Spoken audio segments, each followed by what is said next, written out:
Angel Ribo, welcome to the Human Capital Innovations Podcast. Thank you very much for having me, Jonathan. Yeah, it's a pleasure. I'm excited to have this conversation with you today, where we'll be exploring common leadership mistakes, the blind spots that corporate leaders and CEOs often have, and how they can pivot in times of crisis. You join us from Texas. Of course, I'm here in Utah. It's always a pleasure to connect with people from around the country and around the world, and I appreciate you joining us today. As we get started, I wanted to share Angel's bio with everybody.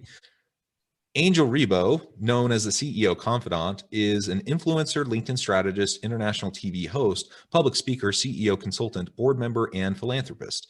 In the last 21 years, Angel has helped more than 1,500 CEOs in 33 different countries to accelerate the growth of their businesses. He was born in Barcelona, and he has lived in 8 countries and speaks 5 languages. Established entrepreneurs and corporate CEOs hire Angel to bridge the gap globally for expansion and exposure to grow their businesses. Angel sits on the board of the Evolutionary Business Council, an organization with more than 350 global transformational leaders with a combined reach of well over 600 million people. Angel is based in Texas, and early in 2017, he launched his international foundation, Wisdom for Kids, and he has helped more than 1,000 underprivileged kids in Latin America become entrepreneurs using their local resources.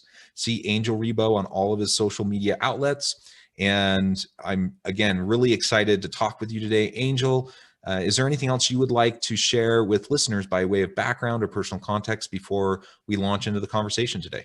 No, well, thank you very much for taking so much time to read my bio. Maybe to say something which is not there, but it's who I am really, and I consider myself to be the connector of the unconnected. I consider myself someone who is able, or who's here in this, day and time to really help people that are unconnected today to get connected. Yeah, I love that. I think we need more of that. We need more bridge builders. We need more connectors in this ever increasingly messy and complicated world. We just need those connections. We need more people we can lean on and rely on. And so the work that you're doing is wonderful.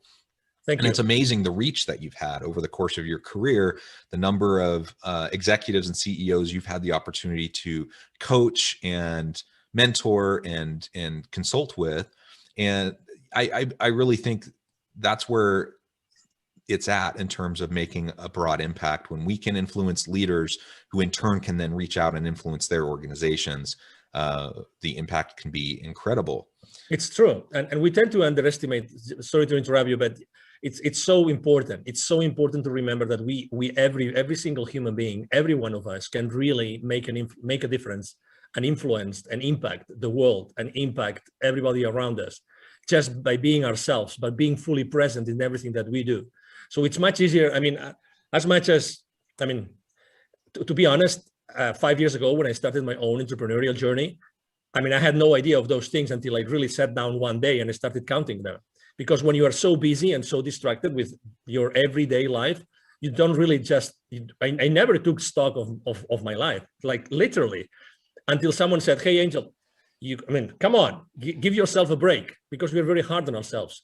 So yeah, absolutely. So, we all have this ability and this possibility, really, opportunity is the right word, to influence the world and change the world every single day, all of us. Yeah, absolutely. I believe that as well. And whether we're consulting with CEOs or we're helping those around us in our neighborhoods, our friends, our family, people on our teams at work, we all have influence. We all have the opportunity to impact those around us. So I think that's a really important reminder and a really good message.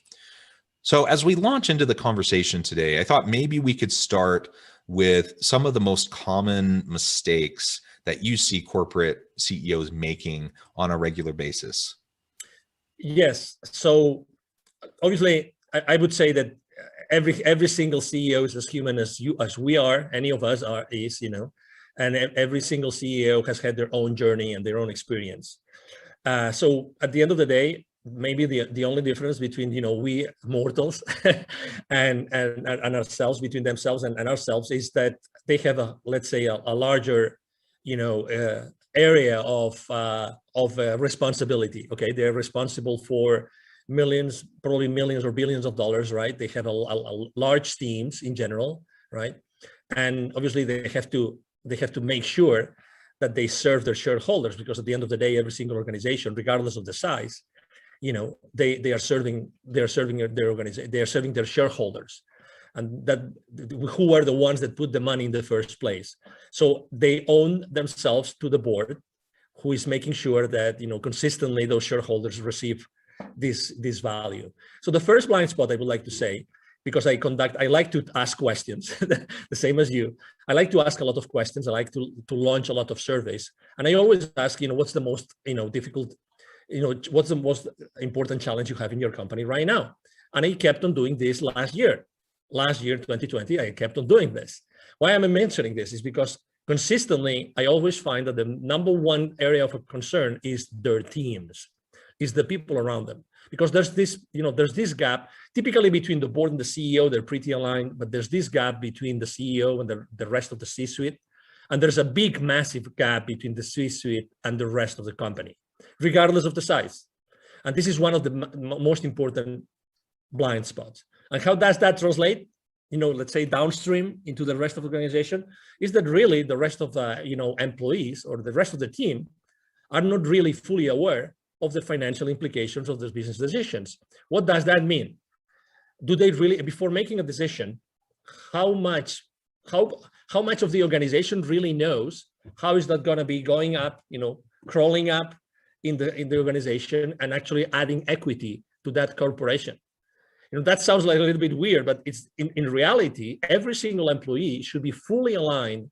Every single employee should be fully aligned, so that every single business decision that they make should be made in a way in which the equity of the company increases. Okay. And I have to say that there's this misunderstanding, or let's say, contrary to common belief, that profits are bad, and the larger the corporation. And as you know, I'm the same as you. I love to build bridges as opposed to burning them. But the reality is that profits by themselves are not bad, because this organization exists because someone risked their money at some point, right? So I would say, if you can make some sort of judgment, you can maybe judge about what are those profits being used for, right? So aligning the entire organization in order to make sure that they are fully aware of the financial implications of the business decisions, that obviously they know how to do this, because it's easy to say it, but how do you actually have an organization that are fully aware to do that? And the best organizations last year, they kept on investing in their employees. The best organizations last year, regardless of the industry, regardless of the geography, the best companies out there and the best CEOs, what they did is they kept on investing in their employees to make sure that this engagement, which is typically criticized, again, something else that is every single, 76% of employees in the US are not engaged. Well, I mean, I don't know if I'm not sure if it's 76%. It's a large amount of them, but still, the best CEOs last year kept on investing in their employees, trained their employees so that they were more aligned with the organizations, and they therefore, the rest of the C-suite team and themselves could keep those employees accountable, because it's not fair to keep them accountable if you have not given them the right tools. Make sense? Yeah, absolutely. And I think one of the reasons why that is probably the case from this previous year, in the times of turmoil, the pandemic, companies are adjusting and having to pivot on a dime, just in order to stay afloat and to stay open and to not lay off all their people. And so in order to do that, it required a heightened level of transparency and openness and a showing of genuine care and empathy. And I think the seriousness of the situation and the speed at which we were all of us were thrust into it, I think lended itself to many organizations and many leaders really stepping up to the challenge to focus on their people. Now, there were others that didn't, clearly, and it wasn't a universal success. But that's what I've been hearing as I've been talking to people over this past year as well. And that's good to hear. The question then becomes, in my mind, because I believe what you're saying, and I agree with it. I think it's important to be able to communicate the reasons behind the decisions. We have to communicate the why. The question is, why so often does that not occur? Why aren't we more transparent and open as executives within an organization so that the information and the why can reach its way downstream? Because that's been my observation consistently over time as well, is that the vast majority of employees down the line, they don't know, they don't have any clue as to the reasoning behind strategic decisions that are made, especially when they're really difficult decisions. And when there's a lack of communication, employees fill in the gaps. They just start making stuff up. And usually it's not particularly, generous towards leadership, right? Yes, obviously, I believe that genuinely every single business leader wants to do good and wants to be good, not only with themselves, but also for with their organizations. Okay, so I'm going to take that as a starting point of this to answer your question. Number two, and I'm going to relate to something that obviously right now it's April 2021. So we all know what happened last year in the last, let's say, 12, 14, 16 months, right? So, and I think that is extremely related to what really happens in organizations that do not have an open book kind of culture. Okay, at the end of the day, I think it's a mixture of probably fear, and that's why I'm talking about what happens in the world right now. And fear actually is a very bad advisor. Sometimes, organizations grow so fast, and they become so big and so difficult to manage. But unfortunately, as business leaders, we tend to think that, oh, no. I mean, this is too complicated. We cannot involve the rest of human beings in this organization to actually be able to understand this and make those decisions. And why? And it's also very simple. I mean, if leaders don't think that employees have really the ability or the skill, or cannot learn the skill to understand the financial implications of the business decisions, is the whole system. And as you know, how many people are making money out there, out of the depths of most of the American population? What I'm trying to say is that we, as individuals, even as professionals, we receive throughout our professional lives very limited financial literacy information, very, very limited. Just go to recently graduated, children or kids, right? go and ask them basic financial literacy questions. How many are going to answer the right question? Are going to give you the right answer? Excuse me. Very limited. So obviously, we live in a world that unless we as business leaders, I'm talking about CEOs, we become fully aware that we have to train and we have to do it, because unless things are not going to change. So again, I think there's some fear there that they think that probably they're not going to understand it. Obviously, there's some mistrust. And again, remember, CEOs or business leaders are human beings. Human beings, the number one thing, we cannot change the structure of our brain. We live in survival mode, like it or not. And I'm not talking about this famous Minecraft. I'm not talking about Minecraft survival mode. I'm talking about the survival mode that keeps us alive, right? And as parents, we do the same thing with our kids. By the way, I appreciate the reference to Minecraft. My two little boys love playing in survival mode on Minecraft. So that's a nice little aside. Yeah, absolutely. That's why I like to mention it. So we live in survival mode. So we tend to protect ourselves and we tend to protect our small boxes. We live in boxes. We live our lives creating boxes in which we perceive we are free and safe. All the time. We are always looking for, feeling safe, right? So, okay, so what can we do? I think the number one is becoming aware of the problem. Once we know that the problem is this one, the second is little by little, close those gaps that I mentioned before. And the gaps and as soon as you start, closing those gaps, you will realize that everybody fully empowered can actually keep on increasing shareholder value nonstop. And it looks like we're talking about large corporations. That applies to the small, 5, 10, 15 employees, mom and pop, brick and mortar, business. It's the same thing. Actually, this week, I forgot who that was, a very famous, food industry franchisee. There was in all the news, there was this, big announcement. Franchisees are not happy, blah, blah, blah.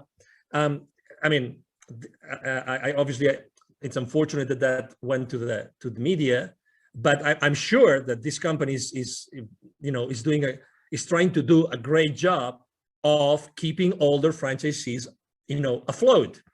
But the thing is, what's the right thing? What's the right set of skills that you give those franchisees in order to survive in a place in which, for the last 16 months, the consumption of food by every one of us has changed. The way we consume food, the way we go to the market to buy food has changed. So the fast food industry has also changed. So again, it's the same thing. Are we caring enough about giving everybody around us, all our teams, all of our partners and franchisees and channel partners, the right set of skills so that they can stay consistently afloat? So the answer is probably no. But can we do it? Of course. First, become aware. Second, make sure that you consistently are trying to close that gap. Yeah, and so you've already kind of alluded to some of the blind spots. So mistakes often occur. Well, sometimes it occurs due to negligence. Sometimes it occurs by no fault to anyone. It just kind of external pressures happen and mistakes happen. But sometimes it really is blind spots. Like, you just have no idea. You don't know what you don't know. Exactly. And you're in these new complex situations. You're being generous and assuming the best case scenario for leaders, that they're just doing the best they know how, but they have a blind spot. So you've already kind of acknowledged what a couple of those might be, and how acknowledgement and awareness is probably the first step. How do you increase that level of awareness when you do have blind spots that are hindering your ability to lead effectively? Yeah, I have a business mantra that I use both with entrepreneurs and with corporate CEOs, and that is take imperfect action now.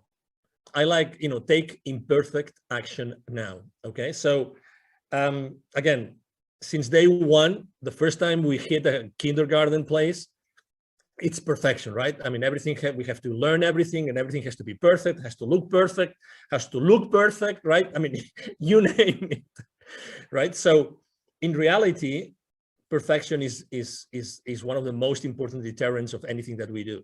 So I think that the first thing that we have to do is, as business leaders, become aware that we have to start exploring many other possibilities. I would say that the larger the organization, the more complex they become. I like to use simplicity. One of the main reasons why this is happening, all the blind spots we have been talking about, is because there's a lack of clarity. With a lot of many different issues and so many moving parts to achieve certain goals that the board is telling you to do or to achieve, you lack clarity. So there's so many routes, there's so many things to do. And then with lack of clarity comes complexity along with it, like all come together. That's why I like to talk about in terms of simplicity. Take very simple ideas, use something called the deprivation test, which is try to stop doing all those things. What would happen in my company if I stopped doing A, B, C, D, and E?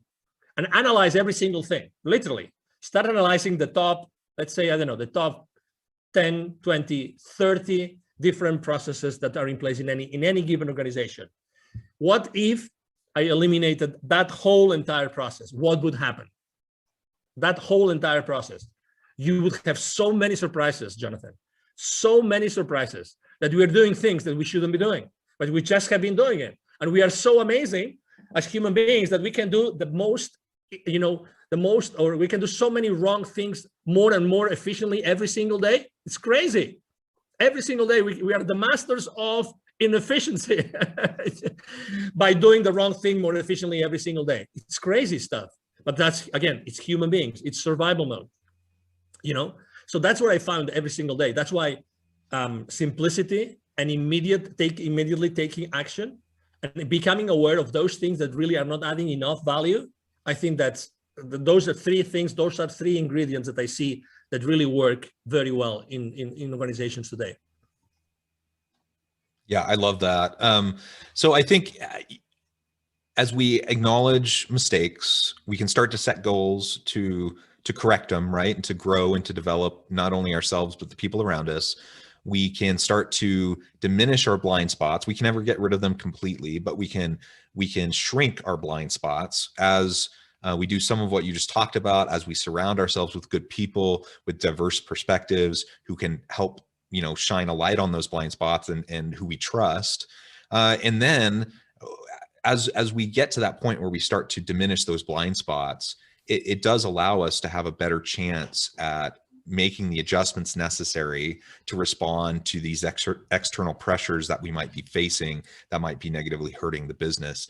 So let's, in our last few minutes, let's talk a little bit more about how we pivot during times of crisis, and ultimately with the goal of helping the organization to stay strong and sustainable. Yeah, I will start like from small, and then I will grow to large organizations. Typically, I think that every single entrepreneur out there had to adapt to what happened in the last, again, 14, 16 months, right? Almost everybody had to pivot in some way. And the way we did it is, I always talk about 4 different things when someone wants or needs to pivot. Number 1 is, what are you really enthusiastic about? What's your passion? That's number 1. Number 2, it's what you are an expert on. What your organization or what yourself, you are really good in doing, and everybody out there acknowledges that you're really good in doing that. Number 3 would be, what is the market really wanting right now? What is the market really wanting? And number 4 is the market willing to pay for that? Those are the 4 things I always consider when I talk about pivoting. All those 4 things have to be considered. If you are an entrepreneur, the passion part plays a more important role, just because you are, let's say, you're closer to, when the rubber hits the road, right? You are much closer to making decisions, and those decisions transpire to smaller organizations faster, right? But when there are larger organizations, basically, exactly what your expertise is, and that's the main thing. That's the main thing that happened last year, right? And I'm not going to talk about declining revenues in most of the industries, but I'm going to talk about how last year the markets changed. The markets changed. So what do the markets needed last year, and what do the markets wanted last year? And that's the most important thing. And as you probably remember, large corporations like automotive companies suddenly started to manufacture ventilators. You will remember that in the beginning of 2020. So this is a good example. So the best way to do it is actually, exactly what you're good at. Exactly what your expertise is.